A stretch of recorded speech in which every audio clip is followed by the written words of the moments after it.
नमस्कार, सुहासिनीज लाईफस्टाईलमध्ये तुमचे खूप खूप स्वागत आहे.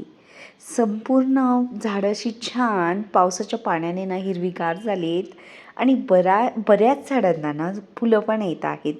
कृष्णकमळला तर रोज 1-2 फुलं आलेलीच असतात आणि ही लिलीला पण छान फुलं आलेली आहेत. नंतर ना चाफ्याला, सिंगापुरी चाफा आहे त्याला, कुंद्याला, तर त्यामुळे ना म्हणजे छान अंगणात असं मस्तच हिरवगार झाडांमुळे पण एक अंगणाला शोभा येत असते. नंतर ना मला सकाळीच उन्नतीला ना काहीतरी म्हणजे क्लासला जात होती तर नाश्ता करून द्यायचा होता आणि शॉर्ट ब्रेकसाठी ना मखानेही भाजून द्यायचे होते. तर तिला ना हळदवाले मखाणे खूप आवडतात. ते माझ्या आईनेच मला शिकवले. असं नॉर्मली तर मीठ टाकून मी भाजतच होती तेल वगैरे टाकून किंवा तुपाचा वापर करून. तर ना थोडे छान मखाणे असं क्रिस्पी भाजले की त्यामध्ये थोडं तूप टाकते आणि मग नंतर ना थोडासा चवीपुरता मिठाचा वापर करायचा आणि त्याच तुपामध्ये थोडी हळदी ॲड करायची आणि छान भाजून घ्यायचे. सगळ्या मखाण्यांना छान ना असा कलर येतो पिवळा आणि टेस्टी लागतात. म्हणजे मुलींना आवडतात याचा अर्थ चांगलेच लागत असतील, कारण की ना उन्नती आणि तनिष्का म्हणजे मुलं थोडे चवीसाठी ना अशी पर्टिक्युलर असतात. चांगलं लागलं तरच खातात, नाही तर खात नाही. म्हणून मग मला तुमच्यासोबत शेअर करावं असं वाटलं. नंतर ना हे चहाचं भांडं तर तुम्हाला दाखवलं होतं, पण याची कहाणी आजपासून सुरू होणार होती. म्हणजे ते वापरात येणार होतं. तर त्याचं स्टिकर काढण्यासाठी ना मी त्याला गरम करत होते. पण नवीन भांडं ना, माझा तर जीव त्याच्यात गुंतलेलाच.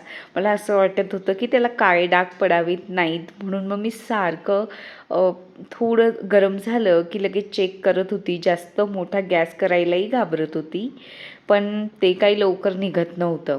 काटेरी चमच्याचा उपयोग करत होती, पण नंतर चाकूचाच उपयोग करावा लागला. थोडं गरम झालं आणि त्यानंतर हे स्टिकर निघून गेलं आणि छान असं गरम केल्यावर निघून जातं. सगळ्यांना माहिती पण असेल, कारण की म्हणजे बऱ्याच ठिकाणी बघत असतो आपण हे सगळं.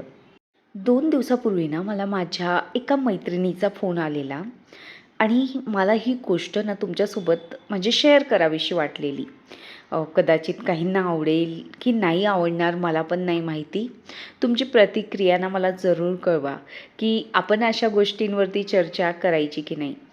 त्या मैत्रिणीचं म्हणणं होतं की आई-वडील मुलांमध्ये ना म्हणजे भेदभाव करत असतात. लहानपणी तर ना असं भाऊ-बहिणींना आपल्यालाही वाटत असतं की आपले आई-वडील याला जास्त प्रेम करतात, याला जास्त देतात किंवा याला जास्त सपोर्ट करतात. ते वस्तूंविषयी असं वाटतं. पण ना मोठं झाल्यावरतीही असं अनेक जणांसोबत ना होत असतं, घडत असतं रिॲलिटीमध्ये. की आई आणि वडील एखाद्याच म्हणजे 2-3 भाऊ किंवा बहीण असतील तर त्यापैकी एकावरती त्यांचा जास्त जीव जडलेला असतो. मग ज्यांच्यावरती जास्त जीव असतो ना त्यांच्या मुलांवरती पण त्यांचा जास्त जीव जडलेला असतो. मग या गोष्टीमुळे काय होतं की इतरांच्या बाकीच्या म्हणजे भाऊ बहीण जे असतात ना त्यांच्या भावना दुखावल्या जातात. असं मैत्रिणीचं माझं ना डिस्कशन सुरू होतं. सुरुवातीला असं म्हणजे वाटतं की नाही आई-वडील असा भेदभाव करत नसतात मुलांमध्ये पण. पण खरं तर म्हणजे जर असं थोडा भावनिक विचार केला ना तर घडतं. प्रत्येकासोबत घडत असतं हे. कदाचित तुम्हालाही पटेल आणि तुम्हालाही तुमच्या गोष्टी काही आठवतीलही. आई-वडिलांचं प्रेम ना सगळ्यांवरतीच असतं समान, म्हणजे असतंच. फक्त ना एखाद्यामध्ये जास्त जीव असतो आणि त्याच्याविषयी इतक्या तीव्र भावना असतात की त्याच्याबद्दल ना म्हणजे असं की तो आता 2-3 भाऊ-बहीण असतील ना, तर त्याच्यात काय होतं, काही जण जर चांगल्या पदावरती असतील, तर मग त्यांच्या त्या मेहनतीने, त्यांच्या नशिबाने त्यांना जे काही मिळालेलं असतं. काही जण त्यांच्या नशिबाने कमी असतात, तर कमी असणाऱ्यांबद्दल ना जास्तच म्हणजे असं जाणीव होते की नाही याच्याकडे याच्याकडे कमी आहे, मग याच्याकडे जास्त आहे, तर ज्याच्याकडे जास्त आहे ना त्याला तर द्यायलाच नको. त्याच्या मुलांनाही खूप भेटतं, तर त्या मुलांवरतीही म्हणजे त्यांचा जास्त जीव नसतो, असं मैत्रिणीचं माझं डिस्कशन झालेलं. मैत्रीण तिच्याच आईवडिलांबद्दल सांगत होती. पण म्हणजे ना आपल्याच आईवडिलांबद्दल अशा भावना ज्यावेळेस आपल्या मनात येतात ना, साहजिकच ना, म्हणजे इतक्या लवकर कोणी आईवडिलांबद्दल असं बोलत नसतं. पण खरंच ज्यावेळेस ना अन्याय होतो किंवा म्हणजे आईवडील जाणीवपूर्वक म्हणजे प्रॉपर्टीमध्ये हिस्से देताना किंवा भाऊ बहिणींमध्ये जेव्हा भेदभाव करत असतात ना, तेव्हा खरं तर आईवडिलांनी पण हा विचार करायला हवा की दुसऱ्या मुलांवरती आपला अन्याय तर होत नाही आहे ना. आपण आपल्या मुलांच्या बाबतीत जरी असं वागत असलो, पण कळत नकळत काही चुका झाल्या असतील, पण अ, त्या नात आणि नातूंबद्दल तरी ना भेदभाव म्हणजे ज्येष्ठ मंडळीने करू नये असं तरी म्हणजे मला वाटतं. कारण की ना ह्या गोष्टी लगेच जाणवत असतात आणि मग ना आपल्याला कमी भेटलं तरी चालतं, पण आपल्या मुलांविषयी ज्यावेळेस अशा गोष्टी घडतात ना, त्यावेळेस खूप भावना दुखावल्या जात असतात. आणि तसंच माझ्या मैत्रिणीचं पण झालेलं. म्हणून मग ना ती माझ्याशी अगदी बारीक बारीक गोष्टी डिस्कस करत असते. मागच्या वेळेस मी दुसरा एक प्रॉब्लेम पण सांगितला होता. असं बऱ्याच मैत्रिणी किंवा आम्ही आमच्या बिल्डिंगमधले पण आहोत ना, बरेच जण ना आम्ही असं बेसिक बेसिक गोष्टी बोलता बोलता डिस्कस करत असतो. आपल्या लहानपणी ना अशा काही गोष्टी घडतात ना, ज्या म्हणजे आपल्या आईवडिलांनाही माहिती नसतात, आपल्या आजूबाजूच्यांनाही माहिती नसतात. फक्त आपण ते आपल्या फ्रेंड सर्कलमध्ये शेअर करत असतो मैत्रिणीसोबत, की म्हणजे खूप कधीतरी ना असं खोलवर ना आपल्याला घाव मिळालेला असतो, की रुजून जातं आपल्या मनामध्ये, हृदयामध्ये. म्हणजे ती घटना आपल्याला आतून ना पूर्ण अशी खोल लागलेली असते, जखम करून जाते, मला हे म्हणायचं आहे. कधीतरी म्हणजे आपल्यासोबत केलेला भेदभाव, वाईट दिलेली वागणूक, नंतर म्हणजे बहीण भावांमध्ये झालेला भेदभाव किंवा काही जण अभ्यासात प्रॉपर हुशार नसतात, तर आणि काही भाऊ बहीण हुशार असतात ना, तर त्यावेळेस दोघांमध्ये झालेला म्हणजे तुलना, हे पण या गोष्टी ना खूप म्हणजे भविष्यामध्ये ना बऱ्याच जणांना आठवत राहतात.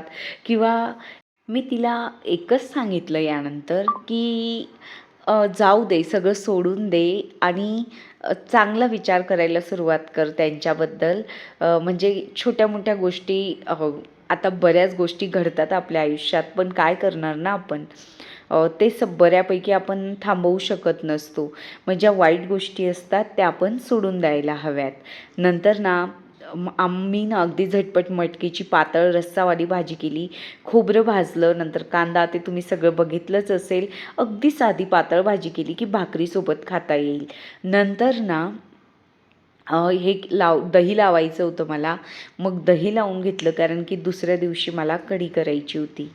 सोबतच उपमाही बनवून घेतला आणि भाकरीही झाल्या होत्या, कारण की आम्हाला नंतर जायचं होतं मंदिरामध्ये. एवढी भांडी ना माझी जमली होती, रात्रीचीही होती, सकाळची, नाश्त्याची, जेवणाची, आणि मी पण काहीतरी जास्तच काढून ठेवलेली. मग मी क्लासला सोडवायला गेली ना, तेव्हा ना जास्त भांडी असली की मी लिक्विडचाही वापर करते, की झटपट घासले जातात लिक्विडमुळे भांडे. आणि माझे 5 रुपये वाचले तर माझा आनंद गगनात मावेना. कारण की हे पाऊच ना मी ज्यावेळेस नाशिकला गेलो ना, त्यावेळेस 22 रुपयाला होतं. नंतर ते 20ला झालेलं आणि आता चक्क ते 15 रुपयाला मिळालेलं. तर मला खूप भारी वाटलं. काय माहिती 5 रुपयामुळे की 5 रुपये स्वस्त झालं. नंतर ना हा किचनचा आपला कॉर्नर आहे एक वेगळा, ग्लास आणि कब्बशा ठेवण्याचा, तर तोही थोडा मला धूळवाला दिसत होता, तर तोही स्वच्छ केला. नंतर आम्ही आलेलो आहोत मलकापूर रोडला ना, श्री बालाजी मंदिर आहे. अतिशय सुंदर निसर्गरम्य वातावरणात हे मंदिर बनवलं गेलेलं आहे. 15 वर्षापूर्वी मी जेव्हा इथे राहायची ना, त्यावेळेस हे मंदिराचं काम सुरू होतं. इथे आल्यानंतर तर असं वाटतं की आपण साऊथमधल्या कुठल्या तरी मंदिरात आलेलो आहोत. म्हणजे इतकं सुंदर, खरं तर म्हणजे खूप कौतुक करण्यासारखं सौंदर्य लाभलेलं आहे या मंदिराला, आणि निसर्गामुळे तर अधिकच उठून दिसतंय. नांदोऱ्याला जी हनुमानांची श्री हनुमानांची भगवानांची मूर्ती आहे ना, अगदी सेम तशीच, पण ती खूप मोठी आहे नांदोऱ्याला. ही तशी छोटीशी मूर्ती, म्हणजे छोटी नाही आहे, खूप भली मोठी आहे, पण नांदोऱ्यापेक्षा कमी उंचीची मूर्ती इथे तयार केलेली आहे. फारच सुंदर असं आजूबाजूला फुलं आणि मंदिराचा बघा वरचा भाग दिसतोय. तुम्ही इमॅजिन करू शकतात, तर मंदिर इथूनच इतकं सुंदर दिसतंय. श्री भगवान हनुमानांना आम्ही प्रणाम केला, नमस्कार केला. पुढे मंदिरात जायला निघालो. इथे आल्यानंतर ना घरी असं म्हणजे लवकर जावंसं वाटतच नव्हतं. आजूबाजूची शांतता आणि हे मंदिर जे आहे ना घाटावरती आहे, म्हणजे खाली घाट आहे आणि वरती मंदिर आहे. मंदिराच्या बॅक साईडला ना मोठी दरी आहे. अगदी सुंदर असं जिकडे बघाल ना तिकडे सुंदर असा निसर्ग दिसतो. जे कलाकार म्हणजे ही अशी सुंदर मंदिरं बनवतात, नंतर मूर्त्या बनवतात देवांच्या, ते खरं तर त्यांच्या हातात किती जादू असेल ना, हे पण विचार करण्यासारखी गोष्ट आहे. इथे जेही फुलं होते ना, त्यांची साईज खूप मोठी होती, कारण की ना कदाचित मोकळ्या जागेमध्ये मातीमध्ये लावल्यामुळे ना खूप मोठ्या साईजची गोकर्णाची फुलं, नंतर बरीच फुलं होती इथे. खाली आपली छोटीशी जी लिली असते ना, ती तर एका भागामध्ये एवढं पसरलेलं होतं की संपूर्ण जिकडे तिकडे लिलीचेच फुलं, छान पिवळे, गुलाबी, पांढरे, असा आता तर त्यांचा सीझन सुरू आहे, तर त्यामुळे जास्तच असं सुंदर म्हणजे गार्डन तयार झालेलं होतं. इथे बाजूलाच वॉटर पार्कही तयार होतं आहे आणि खेळण्यासाठी पण मुलांचं कुठलं तरी पार्क तयार होतं आहे. हा जो घंटा आहे ना, याचा आवाज इतका सुंदर आहे, मनाला एवढं प्रसन्न करतो. खूप उंचावरती आहे. उन्नतीलाही वाजवायचा होता, माझाही हात पुरत नव्हता.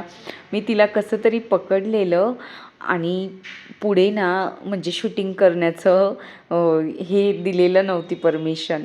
मी सुरुवातीला तर केलेली. हे जी मंदिराची एंट्री आहे त्याचा जो लाकडी दरवाजा पण इतका सुंदर होता आणि वरती ना इतक्या छोट्या छोट्या अद्भुत आश्चर्यकारक म्हणजे इतक्या सुंदर मूर्त्या केलेल्या आहेत भगवान श्रीकृष्णांच्या वेगवेगळ्या अवतारातल्या.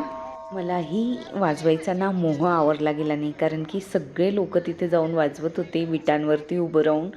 फार असा प्रसन्न करणारा आवाज होता आणि एंट्रीलाच ना पाय धुण्यासाठी छान असा छोटासा म्हणजे हौद केलेला आहे. आणि ह्या छोट्या छोट्या मूर्त्या तर खरंच मला इतक्या आवडल्या ना, असं वाटत होतं भगवान श्रीकृष्णांची मूर्ती ती निळ्या कलरमधली ना घरी घेऊन यावी असं वाटत होतं. म्हणजे इतकं छोट्या मूर्त्या इतक्या असं जशीच्या तशी, डोळे सगळं इतकं व्यवस्थित कोरलेल्या, म्हणजे ते कलाकार पण किती हे असतील, त्यांच्याकडे किती कला आहे. आपण पण म्हणजे त्यांच्या कलेचा आदर करायला हवा असं वाटत होतं. आणि असं वाटत होतं हे मंदिर महाराष्ट्रात नाहीच आहेत. आपण कर्नाटक, केरळ वगैरे फिरायला जातो ना, तसंच वाटतं ह्या मंदिरामध्ये गेल्यानंतर. चेन्नई एक्सप्रेसमध्ये आपण जशी मंदिरं बघतो ना, अगदी तसंच ही मंदिराची डिझाईन आहे. मला जेवढं शक्य होईल ना तेवढं मी शूटिंग केली होती, कारण की मला तुमच्यासोबतही हे मंदिर शेअर करायचं होतं. पण नंतर मला कॅमेरा बंद म्हणजे मोबाईल बंद करायला सांगितलेला.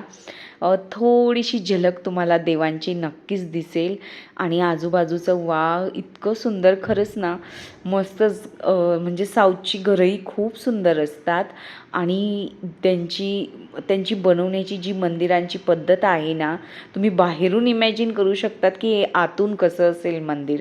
माझं नाशिकच्याही श्री बालाजी मंदिरात जायचं राहिलं आहे, तर इथे येऊन ना खरंच मला खूप छान वाटलं.